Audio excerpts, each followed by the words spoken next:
오늘 우리에게 주시는 하나님의 말씀은 신약성경 사도행전 2장 42절로 47절까지의 말씀입니다.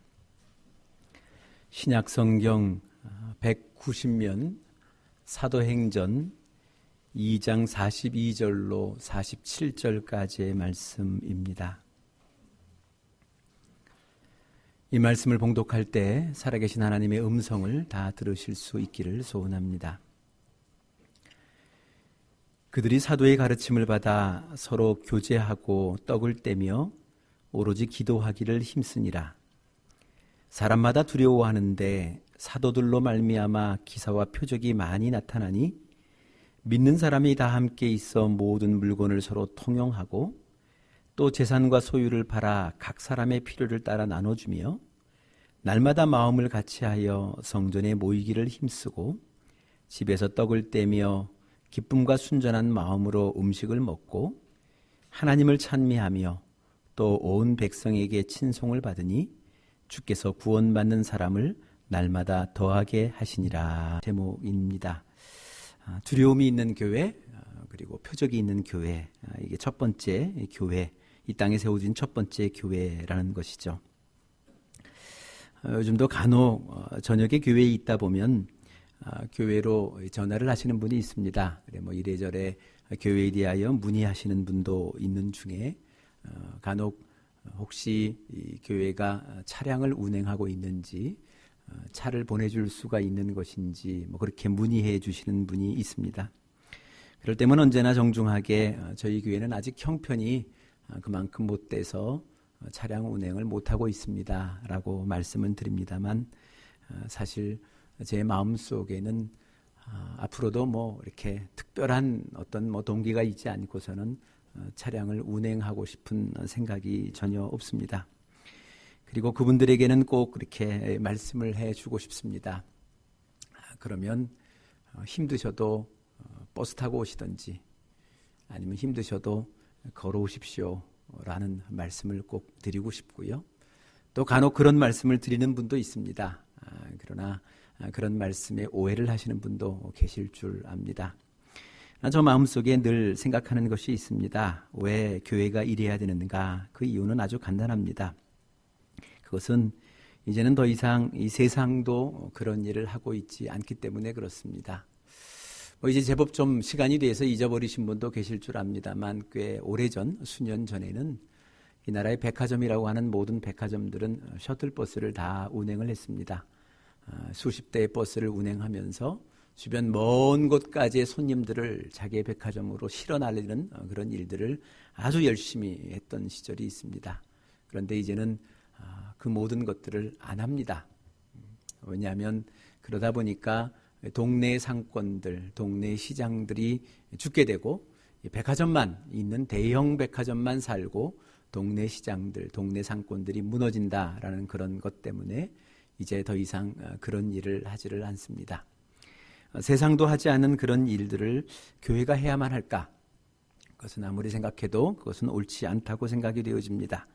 그저 내 교회를 채우기 위하여 온 버스를 동원해서 먼 곳까지 사람들 모시고 온다.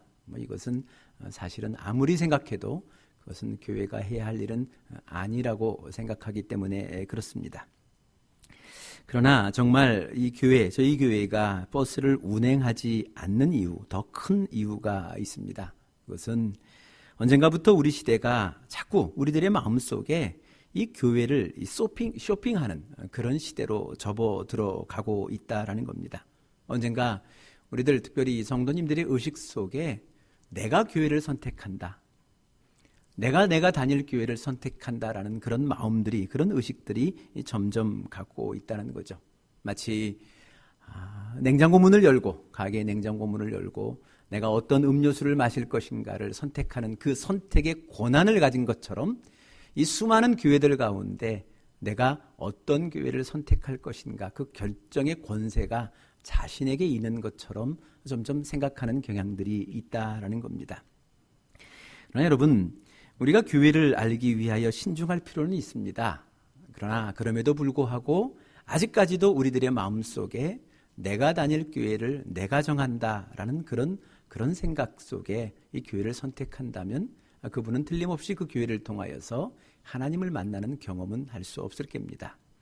내가 오늘도 특별히 오늘 이 자리에도 아마 우리 소망교회가 어떤 교회인지를 알아보기 위하여 잠시 방문하신 분들도 계실 줄 압니다. 그러나 여러분들의 마음속에 마치 쇼윈도에 있는 음료수를 고르는 것처럼 이 교회는 어떤 교회인가, 어떤 맛을 내고 있는가, 이런 것을 파악하고 내가 선택의 주관이 있다, 권세가 있다라는 생각을 가지고 있다면 그것은 그리하시면 아니 됩니다.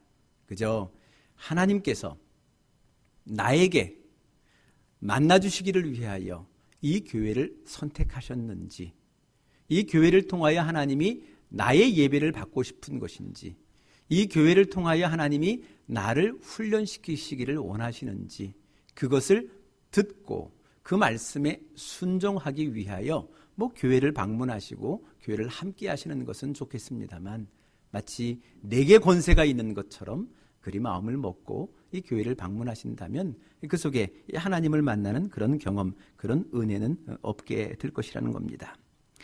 사실 이러한 모든 것들의 이후 이 배후 속에서는 이런 것이 있다고 생각됩니다. 너도 나도 조금 좀 제법 큰 교회가 되어지면 여러 대의 버스를 동원하면서 많은 사람들을 손쉽게 실어 나르고 또 많은 사람들로 하여금 편안하게 예배당으로 올 수 있도록 돕고 있는 것을 섬긴다고 이야기를 하던데, 그런 교회들의 마음 때문에 점점점 성도들이 이런 마음을 갖는 것이 아니겠는가 생각을 해봅니다. 그러나 여러분, 우리 좀 생각해 보셨으면 좋겠습니다. 이제 정말 이 세상도 안 하는 이런 일 교회가 좀 안 했으면 좋겠고요. 한 걸음 더 나아가 우리들의 마음속에 교회는 내가 선택한다는 것이 아니라 하나님이 나에게 선택해 주신 그 교회에 내가 순종한다는 이 마음의 자세를 바꾸지 아니한다면 결국 그 속에 하나님의 은혜를 맛볼 수 없다는 것을 다시 한번 깊이 생각해 보셨으면 좋겠습니다. 최근까지도 그런 분들이 있습니다. 학원 버스를 운행하시는 분들, 또 유치원 버스를 운행하시는 분들 가운데 우리 큰 비용 들이지 않고서도 주일날 교회 버스를 운행할 수 있습니다 라고 그렇게 제안하시는 분도 계십니다만, 그러고 싶은 생각은 없습니다. 그죠?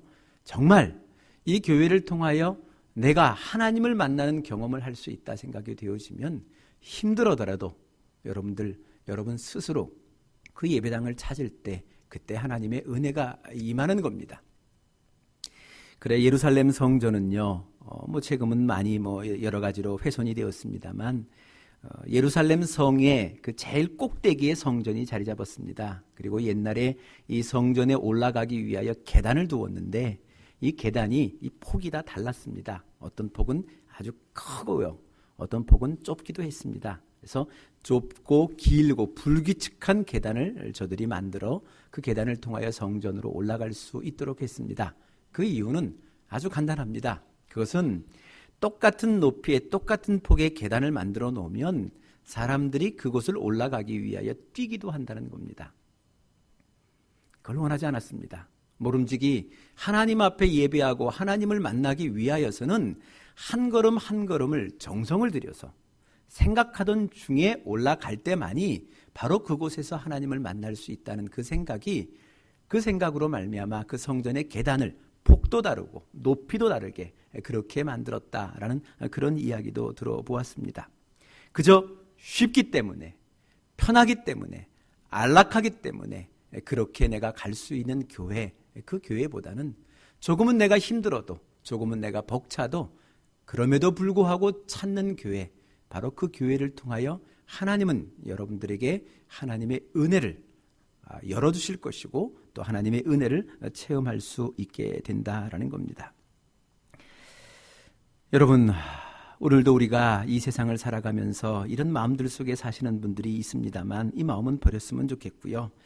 이 마음을 버려야 될 가장 큰 이유는 이런 겁니다. 여러분, 죄송합니다만 세상은요, 손님은 왕이라고 가르칩니다.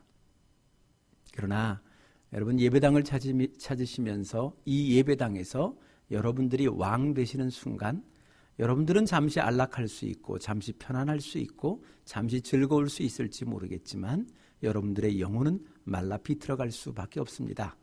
거기서 왕 되신 하나님을 만날 수 없을 것이고 하나님의 은혜를 체험할 수 없다는 사실을 늘 기억하셨으면 좋겠다는 겁니다. 언제든지 하나님의 백성은 왕 되신 하나님을 만나기 위하여 스스로 자신의 모든 것을 낮추고 하나님 앞에 나오는 그런 자세가 우리에게 필요하다라는 겁니다. 그런데 최근 들어 버스를 통해서라든지 또 이 교회에 방문하시는 분들에게 많은 선물을 안겨주기도 하고 또 그들을 마치 오늘도 우리가 VIP라는 단어를 썼습니다만 최고의 손님을 맞이하는 것처럼 우대해주는 이런 이 세상적인 풍조가 자꾸 우리들을 예배당을 찾으면서도 마치 내가 왕이 된 것처럼 그렇게 착각해 하는 것이 오늘 이 땅에 어찌 보면 이 교회에 임하고 있는 재앙이고 재난이다라고 생각이 되어집니다. 아시는 것처럼 저희 교회 건너편에 이제 아파트가 입주를 시작했습니다. 이제 거반 입주를 다 끝내신 것 같습니다만 입주를 즈음해서 많은 교회들이 그곳 사람들을 위해서 섬기셨다라는 이야기도 들어보았습니다. 호떡을 만들기도 하고 군고구마를 대접하기도 하고 음료수를 대접하기도 하고 그러면서 많이들 이렇게 대접했다라는 소리도 들었고요. 또 어느 권사님의 말씀에 의하면 주일날 이 별내에 있는 교회도 아니라고 합니다. 서울에 있던 좀 제법 큰 교회가 주일날 아침에 띠를 두르고 그곳을 방문해서 자기 교회를 홍보하고 있었던 그런 장면을 보았다라는 말씀을 저에게 전해주셨는데 그 말씀을 들으면서 참 슬펐습니다. 그리고 마음이 아팠습니다. 어쩌다 하나님의 교회가 이렇게 됐을까? 그리고 그 모습을 보는 세상의 사람들은 뭐라고 생각을 할까? 적어도 그 모습을 보는 사람들의 10명 중에 7명은 아직 교회를 다니지 않고 예수를 믿지 않을 사람일 터인데 그들이 그 띠두르고 서로가 자신의 교회가 최고라고, 자신의 교회가 가장 안정된 곳이라고, 가장 큰 교회라고 스스로 소리치고 스스로 외치는 그 소리를 들으면서 과연 저들이 이 땅의 교회를 뭐라고 생각할까라는 그런 안타까움과 그런 두려움이 저에게는 있었다라는 겁니다. 사실 저희 담임 목사들 가운데에는 이 교회를 부흥시키는 방법에 대한 아주 특효약이 이렇게 전수되어져 오는 것이 있습니다. 그건 하나는 이 부교육자들을 잘 들볶는 겁니다.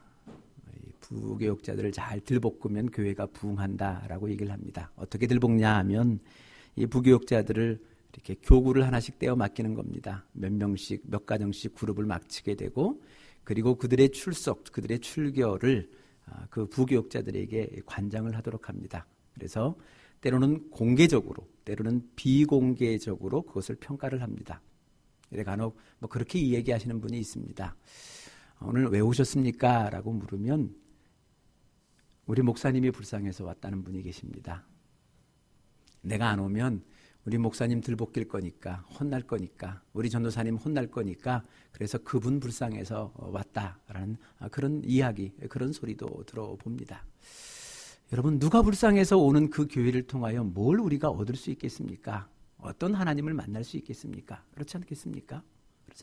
어느 때 이 땅의 이 교회가 이만큼 이렇게 초라해지고 권세를 잃어가고 권위를 잃어가고 있는 것인지 잘 모르겠습니다. 어쩌다 보니 이 지경에 이렇게 이르렀는지 잘 모르겠다라는 겁니다. 오늘 여러분, 처음의 교회, 이 땅에 예수 그리스도의 십자가를 통하여 세워주셨던 처음 교회에는요, 두려움이 있었습니다. 세상의 사람들이 그 교회를 두려워했습니다. 우스웠게 여기질 않았다는 겁니다. 그 교회를 생각하면 무언가 두려움이 마음이 있고 옷깃을 좀 여미고 싶은 그런 마음들이 세상의 사람들에게 있었다. 그게 처음의 교회였다. 그렇게 얘기합니다. 오늘날 이 땅처럼, 이 땅의 교회들처럼 우습게 여김을 받고 마치 내가 교회를 선택해 주는 것처럼 나를 보다 좀 편안하게, 안락하게, 즐겁게, 행복하게 만들어줄 수 있는 교회는 내가 한번 나가주고 때로는 불쌍해서라도 나가줄 수 있는 그런 교회가 아니라 정말 두렵게 생각되어지고, 그래 그 교회 앞에 가면 무언가 하나님의 임재를 느낄 수 있는 그런 교회, 그런 교회가 이 처음의 교회의 이야기고 처음의 교회의 모습이었다는 겁니다. 여러분, 우리가 이 시대 속에 우리들의 교회를 좀 두렵게 만들어 주셨으면 좋겠습니다. 여러분 스스로의 마음속에서도 행여 이 교회를 우습게 여기고 마치 내가 선택한 것처럼, 내가 무언가를 한 것처럼 그렇게 이 착각 속의 교회를 대한다면 이 교회는 세상 속에 또 웃음의 거리가 되어줄 수밖에 없다는 겁니다. 그러면 그 교회를 통하여 어떠한 역사도, 어떠한 힘도, 어떠한 지혜도 얻을 수 없다는 사실을 오늘 이 말씀을 통해서 우리가 확인해 두어야 한다라는 겁니다. 그래, 오늘 이 본문의 말씀을 가만히 보시면요, 이 처음에 이 교회는 두려움이 있었다 얘기를 하고요. 그리고 그 두려움의 근원이 그곳에서 나타났던 표적들, 표징들, 이적들이었다라고 그렇게 얘기합니다. 처음 교회는 두려움이 있었고요. 처음 교회는 이런 표적이 많이 나타나는 것이 이 처음의 교회의 모습입니다. 오늘 우리가 사도행전 2장을 봅니다만 좀 더 뒤로 넘어가서 8장을 가시게 되면요, 이 빌립 집사님이 이제 사마리아라는 땅에 가셔서 복음을 전하는 장면이 나옵니다. 이 사마리아라는 땅에 가서 한 사람을 만나게 되는데 이 사람이 아주 독특한 사람입니다. 그 이름은 시몬이라는 사람이고요. 이 시몬의 직업은 마술사입니다. 마술사. 근데 이 사람의 마술이 얼마나 정교하고 감쪽 같았던지 이 사마리아 성 안에 있었던 사람들은 마치 이 시몬은 정말로 하나님이 보내주신 사람이라고 믿을 만큼 그의 마술은 아주 완벽했습니다. 아주 완벽했습니다. 그러나 여러분, 이 시몬이 모든 사람들은 다 속일 수 있었지만 자신은 속일 수가 없었습니다. 모든 사람들은 자기가 하는 마술이 가짜인 것을 눈치채지 못했지만 자기 자신은 알았습니다. 그러던 중에 그가 진짜를 보게 됩니다. 이 빌립 집사를 통하여서 나오는 표적이, 그 표징이, 그 이적이 진짜라는 것을 발견하게 됩니다. 그래, 그 이야기를 들어보면 그가 자신의 가짜를 버려버리고 이 진짜를 향하여 가게 됩니다. 그래, 이 빌립 집사님이 하시는 말씀을 믿게 되고 그리고 그를 따르게 되고 그로부터 세례를 받게 되었다라는 그런 내용이 이 사도행전 이 8장에는 기록이 되어져 있습니다. 여러분, 모름지기 정말 우리가 진짜를 얻으면요, 가짜를 버리는 것이 아깝지가 않습니다. 우리가 진짜를 발견하면요, 가짜를 버린다는 것이 불편하지가 않습니다. 여러분, 우리들의 삶 속에 아직도 이거는 아닌데, 내가 이런 것은 아닌데 버리지 못하고 있는 그 이유는 아직도 그것을 대체할 만한 진짜를 발견하지 못했기 때문에 그렇습니다. 그래, 우리가 그 진짜를 발견하면 까짓것 가짜 버리는 것이 불편함이 없고요, 가짜를 버리는 것이 아까울 것이 없다는 겁니다. 그래, 무언가를 버리기 위하여 애쓸 것 없이요, 하나님 앞에 간구하면서 진짜를 만나게 해달라고, 진짜를 내게 보여달라고, 내가 진짜를 보게 되면 그 진짜 때문에 이것을 버릴 수 있을 것이다라고 그렇게 하나님 앞에 기도하는 것, 이 간구하는 것이 필요하다라는 거죠. 그래, 말씀을 계속 읽어보면 특별히 사도행전에 여러 가지 표징, 이적 이런 단어들이 굉장히 많이 나타나고 있는데 그 표적의 내용은 당시에 이런 거였습니다. 중풍병자가 나아요. 중풍병자가 치료를 받았고요. 또 이렇게 악한 귀신들이 쫓겨나갔습니다. 그리고 또 여러 가지 장애인들이 치유함을 얻었습니다. 이런 것들이 당시에 표적이었어요. 그래서 이 표적, 이 교회 안에 일어나고 있는 이 표적들을 보고 사람들이 두려웠습니다. 아, 교회는 그만큼 권세가 있는 교회다, 권위가 있는 교회다, 능력이 있는 교회다라는 것을 사람들이 깨닫게 되었습니다. 그래, 그 교회의 알기를 아주 두렵게 여겼다. 그게 이 성경의 오늘 말씀이다라는 거죠. 그런데 이 본문의 말씀을 묵상하면서 드는 질문이 하나가 딱 생겼습니다. 그건 뭐냐 하면, 오늘날도 이런 일이 일어나는가? 여러분, 오늘날 귀신이 쫓겨나갑니까? 오늘날 중풍병자와 같은 분이 치유를 받습니까? 오늘날 여러 지체 장애인들이 하나님의 은혜를 덧입어, 그죠? 구원받습니까? 오늘날 그런 일들이 일어나나요? 한번 생각해 보셨으면 좋겠습니다. 정답부터 말씀드리면요, 오늘날도 있습니다. 있어요. 그러나 오늘 이곳이 아니라 오늘도 저 먼 곳 선교지, 주의 복음이 아직 들려지지 못한 곳이라든지 아니면 두메산골에는 그런 일들이 있습니다. 오늘날 그런 일들이 있습니다만 적어도 오늘 살아가고 있는 오늘 이 시대 속에, 오늘 우리들의 이 환경 속에는요, 그런 일들이 잘 없습니다. 여러분 혹시 보신 적 있어요? 최근에 누가 귀신이 예수의 이름으로 기도했더니 쫓겨가더라. 이거 보신 분 계시나요? 최근에 누군가 손을 얹고 기도했더니 암이 나갔더라. 그죠? 다리를 절던 분이 벌떡 일어서서 뛰더라. 뭐 이런 사건을 보신 적이 있으신가요? 저는 어릴 때 봤어요. 저는 똑바로 목격했습니다. 제 앞에서 그런 일들이, 안진뱅이가 일어서는 일들을 경험했어요. 저는 봤습니다. 그런데 장성한 오늘 이 최근의 이 시대 속에는 그런 일들이 잘 안 보여요. 없는 것처럼 안 보이는 겁니다.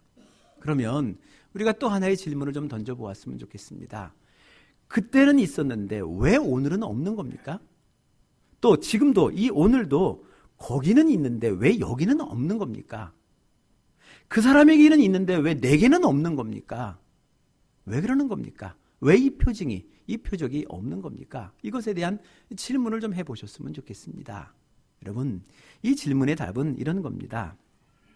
적어도 그때는 있어야 했습니다. 그리고 그곳에서는 지금도 있어야만 합니다. 그래야 그 사건을 통하여 그 사람들이, 그 당시의 사람들, 오늘 그 사람들도 하나님이 이 땅에 살아계심을 보게 될 겁니다. 그러나 적어도 오늘 이 시대를 살아가는 우리들, 이 시대는 적어도 10명 중에 3명 이상이 예수를 압니다. 예수를 믿는다고 얘기를 합니다. 그리고 자기의 종교란에 기독교를 쓰는 사람들이 10명 중에 한 서너 명 이상은 되는 이 시대 속에서는요, 더 이상 이러한 표징이 하나님이 주시지 않는다는 겁니다. 그러면 이 시대에는 표적이 없는가 생각해보면 그것은 아니라는 겁니다. 이 시대도 여전히 하나님은 하나님의 모습을 우리에게 보여주고 싶어 하십니다. 날마다 구원받는 이들을 늘려가기 위하여 이 시대 속에서도 표적을 보여주고 계십니다. 그러면 그 표적이 무엇일까? 묵상하던 중에 하나님이 주시는 마음은 그겁니다. 오늘 이 시대 속에 주시는 하나님의 표적은요, 바로 저입니다. 나입니다. 내가 변했어요. 내가 예수를 믿고 변했습니다. 내가 예수를 믿고 나니까, 예수를 알고 나니까, 예수를 따라다 보니까 내가 변했어요. 내 생각이 변했습니다. 내 가치관이 변했습니다. 내 말이 변했어요. 내 얼굴이 변했습니다. 10년 전에 내 사진, 20년 전에 내 사진과 오늘날 내 거울, 그 비친 모습을 보니 변했더라는 겁니다. 어느덧 모르게 내 말이 변했고요. 나도 모르게 내 운전의 습관이 변해가고 있는 겁니다. 사람을 만나는, 그 사람을 대하는 나의 자세가 변해가고 있는 겁니다. 이 변화가 오늘 이 땅 속에 하나님을 보여주시는 하나님의 표적이고, 오늘 이 땅 속의 뭇백성들이 오늘도 나의 이 변화를 바라보며 여전히 이 땅 속에서도 하나님이 존재하신다는 것, 하나님이 함께 하신다는 것을 저들이 깨닫고 알게 하신다. 이게 표적이다라는 겁니다. 오늘 이 시간 한번 이 말씀 속에 여러분들 스스로 한번 생각해 보셨으면 좋겠습니다. 여러분들은 좀 변하셨습니까? 여러분들의 좀 생각이 좀 변하셨나요? 예전에는 그게 꼭 있어야만 했는데, 그 자리에 꼭 올라야만 하는데, 그것을 쥐어야만 내가 행복할 것 같았는데, 이제는 그렇지 않아도 행복해요. 즐겁습니다. 큰 교회를 가져야만 행복할 것 같은데 아니에요. 오늘 이 작은 생명의 변화 속에, 이 생명의 성장 속에 기쁨이 있고 즐거움이 있어요. 생각이 변하고 가치관이 변하고요, 뜻이 변하고요, 또 그 뜻을 향하여 걸어가는 내 발걸음의 방식이 달라집니다. 어떻게 해서라도, 남을 죽여서라도 그걸 쥐고 싶었는데, 그래야만 직성이 풀렸는데 어느 순간부터는요, 그 방법 아니어도 방법이 있다는 것을 깨닫게 됩니다. 그리고 내가 충분히 내 자신에 교만할 만큼 나를 높이 들어야만 사람들이 나를 존경해 줄 것 같았는데 그게 아니에요. 그러지 않아도 나를 존경할 수 있겠다는 것, 내가 존경받는 인물이 되어줄 수 있다는 것을 비로소 깨닫게 되었다는 겁니다. 그래, 그전과는 다른 길을 걸어가는 겁니다. 그전과는 다른 방식으로 세상을 살아간다는 것 아니겠습니까? 그렇잖아요. 이게 이 시대에 하나님이 원하시는 표적입니다. 그리고 이 표적을 보고 세상의 많은 사람들이 궁금해하지 않겠습니까? 변했는데, 원래 저 인간이 저런 인간이 아니었는데, 저 인간이 저쯤 되었으면 뭔가 원인이 있었을 터인데, 저 인간이 망해서 그런가? 죽을 병에 걸려서 그런 건가? 그런 것이 아닌데, 망하지도 않았는데, 죽을 병에 걸린 것도 아닌데, 무언가 저 인간이 변했다면 그 무언가가 있을 터인데, 그것이 무엇일까? 궁금해하는 사람들이 생기고, 그 궁금해하는 사람 속에 질문하는 사람이 생길 그때 나가 말하라는 겁니다. 하나님이 그리하셨다고. 하나님이 나를 그리하셨다고. 하나님이 나의 삶을 바꿔놓으셨다고. 하나님이 나의 말을 바꿔놓으셨다고. 맨날 남을 비판하고 남을 비난하고 늘 불평하고 무엇이 없어서 싫다, 무엇이 안 돼서 싫다, 나는 누가 싫고 누가 밉고, 그래서 세상 살맛 안 난다라는 이 말만 하고 살았던 내 입에서 언젠가부터 누구 때문에 기쁘고 누구 때문에 즐겁고 누가 함께 살아주는 것 때문에 기쁘고, 이 말이 변하는 이 말들을 통해서 이 세상의 사람들을 하나님을 보는 겁니다. 하나님의 표적을 보는 겁니다. 이 시대 속에서도 또 악한 영이 나가는 것을 기대하십니까? 또 이 시대 속에서도 세상에 요즘은요, 웬만한 병원의 의사들도요, 웬만한 암 다 고칩니다. 그렇지 않아요? 세상의 사람들도 다 할 수 있는 그것을 마치 하나님의 표적과 이적인 것처럼 오늘도 기대하시며 살아야 되겠습니까? 세상의 가장 큰 기적은요, 사람이 변하는 거예요. 그렇잖아요? 그 인간이 변한다는 게 얼마나 힘듭니까? 그런데 그 인간이 변했어요. 이게 표적입니다. 이 시대 속에 여전히 하나님이 나타나시고자 하시는 하나님의 표적, 그래 이 땅 속에 수많은 사람들을 구원하시고 싶어 하셨던 하나님의 소망의 도구로서, 그 표적으로서, 표징으로서 나라는 존재를, 우리라는 존재를 이 세상 속에 두시고 계신다. 그게 오늘의 이 말씀의 내용일 것입니다. 여러분, 우리 교회 속에 좀 두려움이 있었으면 좋겠습니다. 나도 교회를 두려워할 뿐 아니라 세상의 사람들도 내가 섬기는 이 교회를 좀 두려워했으면 좋겠습니다. 저 교회는 뭔가 있어, 뭔가 있는 교회야 라는 그런 마음을 갖게 했으면 좋겠습니다. 또 한 걸음 더 나아가 그 속에 나라는 존재가, 나라는 이 표적이, 나라는 이 이적이, 나라는 이 표징이 저들의 삶 속에 새로운 소망의 사건으로, 소망의 기회로 저들에게 전하여지는 것, 바로 그것이 이 땅의 오늘날의 교회 속에 원하시는 하나님의 표적이고 하나님의 표징임을 생각하면서 오늘도 그러한 삶을 기대하고 소망하면서 진짜를 얻기를 위하여 가짜를 버리고자 하는 결단을 우리가 함께 할 수 있는 우리 모두가 되시기를 바랍니다. 기도하시겠습니다. 하나님, 또 무언가를 기대합니까? 또 엄청난 것을 기대합니까? 이 세상에 엄청난 일들, 악한 귀신이 쫓아나가고 장애인이 일어서게 되고 또 중풍병자가 낫는 이런 이적들, 이런 기적들을 오늘도 기대하고 살아가는 겁니까? 저마다 도처에 하나님을 바라보고 싶고 하나님을 얻기를 원하는 그 사람들에게 그래도 내가 조금이라도 변해가고 있는 이 모습, 내 말이 변하고 내 행동이 변하고 내 의식이 변하고 내 가치관이 변하고 내 표현의 방식이 변하고 내 운전의 방식이 변하는 이러한 이 모든 삶들의 표적들, 이 이적들이 이 세상의 사람들, 내 이웃들, 내 주변의 사람들을 구원케 하시는 하나님의 놀라운 표적임을 오늘도 기억하면서 오늘도 이런 표적이 되어 이 세상을 향하여 나아가는 하나님의 사람들, 은혜의 사람들이 되도록 우리를 지켜주시고 또 보호해 주시고 우리에게 진짜를, 늘 진짜를 보여주시옵소서. 모든 것을 하나님 앞에 의탁하옵고 예수 그리스도 이름으로 기도드리옵나이다. 아멘. 준비하신 예물 우리 하나님 앞에 봉헌